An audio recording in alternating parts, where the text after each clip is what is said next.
Hello, friend Jim here with JB's Big Adventure, coming to you from Lake Chapala, Mexico. And look who I've got here with me in today's video. Barbara, my wife. And so today's a very special day for us because it marks our 3-year anniversary of living here at Lake Chapala as of today. So today marks the 3-year anniversary of us moving here to Lake Chapala.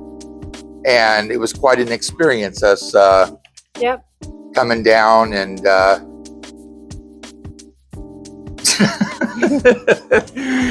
she can do whatever she wants. She hasn't been on very many videos, so she's got the freedom to do that. Okay, so we wanted to share with you some things that we've learned over the last 3 years of being here full-time at Lake Chapala. And so we're just going to kind of go through some things here and share them with you and make them interesting for you so you can really understand what it's like living here at Lake Chapala. So, honey, let's start out and let's start with the friends.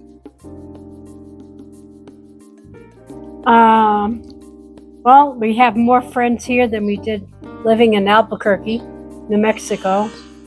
Only because we're retired and we don't have to worry about a job, and everywhere you go to eat or just wherever you go, you just, start talking to people, saying, where you're from, and then you start talking, and then you just, meet up later on for dinner, and just different atmosphere altogether, because everything's outdoors here, so you're not cooped up inside, and everybody's just, friendly here, coming down here. Well, we've also, a lot of the friends that we have are folks that have come through the channel. Right. That have actually come down here to visit, come down here to live. So, and I think I've shared this before, that to help provide community and promote community, we get together every Tuesday night at a local restaurant. There's anywhere between 30 and 50 of us meeting. And the nice thing about that is it really helps build the community, letting folks meet other new people, just like we've done, just like we've been able to do is make new friends. So we definitely have more friends here than we had in the States that we get together with. So how about the traffic? Things that we want to talk about. One would be the traffic. Now, I know, honey, that you drive here around the lake, and I drive around the lake and also into Guadalajara. And I don't like driving here, only because the streets are so small and the cobblestones and narrow. Streets are narrow. Our car used to look brand new when we moved down here. Now it looks pretty beat up. Between people hitting it, us trying to park the car somewhere, and somebody hit our side view. Yeah. So that's different to get used to down here.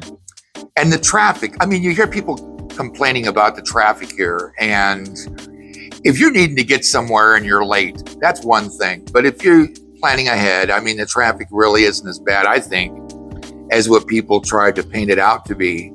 Well, it is during the high season from November through April. Well, when all the Canadians are down. There's more cars here at that time, definitely. So, you do see the difference. But right now, it's not too bad. Except like on the weekends when people come down from Guadalajara. There's more people here then. This weekend is election week. Election for Mexico, for president and other people. So this weekend is going to be crazy. A lot going on. Yeah. A lot going on. And the Mexicans like their music very loud. So that's one thing you have to get used to being around here. So a lot of the music just floats up from the Melicons or the Melicoons, or however you say it. So you get a lot more music that way. Well, the Mexican people are rich in tradition. Right. And their culture. And one of the things, well, they've also liked the bright colors, but also I found that the family unit's a lot better here than it is in the States. Yeah. Oh, yeah. A lot closer. You find more family members all living together. things you don't find here that you're used to in the States, food-wise, we have found that there's just ways of getting through that and getting those items. But some of the things that we don't find here, even as of today, is Barbara makes an incredible apple pie. In fact, when she makes an apple pie and takes it somewhere, whether it's over to a friend's house, whether it's potluck at church, wherever it may be, everybody wants her to make apple pie for them. But the pie crust that you like to use, Yeah, you can't get them down here. So when I have people come down to visit, we ask them if they could bring it down for us. I haven't been able to find it anywhere, and I don't like to make my own crust. So. And also, we found that super chunky peanut butter is not here. Well, it is here, but you're going to pay a lot because it's imported. So when we go back to visit to Albuquerque to see his mom, we usually will stock up on stuff to bring home with us. Right. So we should actually have an extra suitcase just to bring back things you can't get here in Mexico. And we also have folks that ask us if we can bring things back for them too when we come back. Also, your grape jelly. You don't find grape jelly here. Well, not if you do. Like I said, it's imported, so you're going to pay a lot more. We're saying a lot more. I mean, it's not that it's so expensive you can't get it. It's just, it's more than we're accustomed to paying for it. $12 for a bottle of grape jelly is just a little bit too much. Okay. And I've noticed they don't have tater tots here. I like tater tots, but they don't have them. That we can find. Yeah. In like the frozen section. So, how about Mexican time? This is Mexican time. Right here, can see my watch. Plan to be, if you go out for dinner here or lunch, plan at least 2 hours, because by the time you place your order, by the time you get your order, then you have to ask for your bill. They don't bring it to you. So you have to bring that, you got to wait for them to do that. And then by the time they come back with your change, so it's just, lana mañana. So, you just got to get, you're not in a hurry down here because you're retired. So it's not like in the States, you're sitting there, you're not even finished your meal and they already gave you, given you the check. Right. So. Right. So it's very much laid back here. You're not pressed and rushed for things. It's a whole lot different being here. And shopping at Walmart. Have you found that become easier now? I've been here for 3 years. It's, everything's in Spanish naturally. So I just use my Google Translate. Shopping for clothes is totally different here. Their sizes are different. So, and you can't try clothes on here. They don't have a dressing room. So you got to try everything on in the aisles.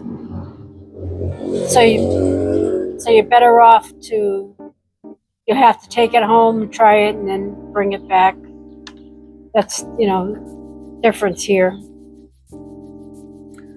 Also, the food at the restaurants when it comes to Mexican food isn't the same here as it is in the States. Well, especially Albuquerque. Yeah, and I've shared that before, and that is that because we're far enough south, that the influence of the traditional local Mexican food is totally different than what it is in the States. Yeah, I miss the green chili from New Mexico. Yeah, the Hatch green chili. Yeah, there really isn't a place. There really isn't any place here that is like the Mexican food that's in New Mexico. But La Fiesta has food close enough to what from the States that's more Tex-Mex. More Tex-Mex, yeah. Parking, traffic lights, street signs are all merely suggestions. Everything. And you got to get used to motorcycles passing you on both sides. Riders are driving. Yeah. And that really freaks you out sometimes. Yeah, you got to have you don't expect it. All of a sudden, you see this motorcycle barreling past you on the road. Right. And speaking Spanish here goes a long ways. Can you get by without it? You can, but I think that part of encompassing and really putting arms around the culture is something that's really important. So I'm learning it. I'm working on my Spanish presently. So it really helps, and it goes a long ways. They appreciate it. That even if you try saying something and it's not right, Right. at least they know you're trying. Or they'll actually correct you. I've had that happen a couple of times, which is all right. Having good domestic help is a real plus. Housekeeper, gardener, and we have found that personally now. Yeah. I mean, we've got an incredible housekeeper, She does a wonderful job. works her butt off for like what, 3 hours? For 3 hours, and they get 100 pesos an hour. Right. So it's like $5 or $6 in the States. Right. And we've had a little bit of a challenge trying to work on getting a gardener. We've heard, from restaurants, we've heard from all different types of business owners that getting good help is not easy here. And so we had a gardener at one time, and he wasn't showing up. He just had his teenage kids show up, and then pretty soon nobody showed up. So, and they don't say anything. And we've actually had 2 or 3 other people that we had talked to that were going to show up and give us a prize, and Right. they never showed up, and that's been disappointing. But it's just the way it is. Something that we heard when we first came here were that there was vicious dogs and a whole lot of dogs in the streets, and that just isn't the case. No. I mean, you're a dog lover. Maybe before we got here, because before we got here, they started spading and neutering a lot of the street dogs. So, I think that's really helped a lot, because you don't see like big packs of dogs anymore. And they're usually pretty friendly. You'll be at the restaurant, and they'll just walk in the restaurant and come over and check it out. And sometimes you offer them food and they won't take it. So they're very picky, I guess. I've never seen a vicious dog. No. I mean, dogs will bark, play along with each other, but I've never seen one that got upset or, showing its teeth. They'll come up to our dog and they just sniff and. Yeah, what they normally would do. Yeah. And Barbara's a rescuer, so she knows what, vicious dogs look like and how they act and such. And so our dog, Esme's actually a rescue dog. Here's another one. You'll hear talk about the lake being polluted, and the lake is not polluted. I don't know why people keep on talking about that, except probably with Facebook, and a lot of you who've been following our channel know how I feel about Facebook. There really is no accountability, so anybody can say anything. But if the lake was so polluted, then why is it being pumped out? The water out of the lake being pumped at 2,500 gallons a second. That's a second, providing the number 2 largest city in Mexico, they're 85% of their water. Guadalajara. Yeah, in Guadalajara. And so I don't know why people keep on talking about that, because it's not the truth. But they see it on Facebook, they see it on, social media. There are people that talk about the lake that don't even live here. Pretty disappointing. And for those that are conscientious and really looking, for the answers, you're welcome to reach out to me personally. Our email address is actually in the description, so you'll be able to see that if you want to reach out. Home delivery, we found works really well. Amazon US, Amazon Mexico. Deliver right to our door. Right. DHL comes right to the door. FedEx comes right to the door. UPS will come right to the door. So that has never become an issue for us. Real quickly, you talked about the music, the cohetes, which is the fireworks, celebrations. You just have to embrace the Mexican culture here because it's their tradition. And it isn't as big of a deal. Well, I don't think it's as big of a deal as what people make it to be, because unless you're living right in downtown Ajijic and you're right next to the plaza and they got things going on. Yeah, the church bells are ringing. Right, but that's a decision that you make if you want to be living there or not, because enough people are going to tell you there's going to be more noise, And if you're not worried about that, then it's a great place to be. If it's something you're concerned about, you got to be looking at moving and living somewhere else. And if you move down here, don't expect it to be like the U.S. This is their country, their tradition. Don't be entitled that Right, they should have it this way here or that way. You don't think you should change the Mexican people because you want it the way it was when you left the States or Canada or wherever.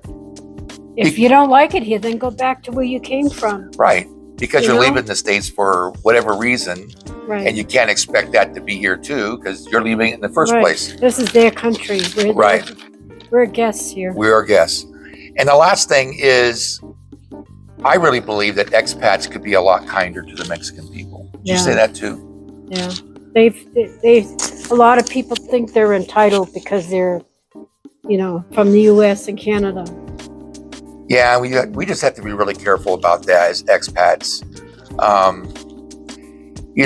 When the Guadalajarians, they're called Tapatíos, when they come to town, we've already been told that they're very, very difficult to deal with because they're statusy and they kind of hold it above those here at Lake Chapala as being the poor side and how they ought to be real, subservient to them. And we feel bad about that, but we see it. But the sad thing is we see expats doing the same thing.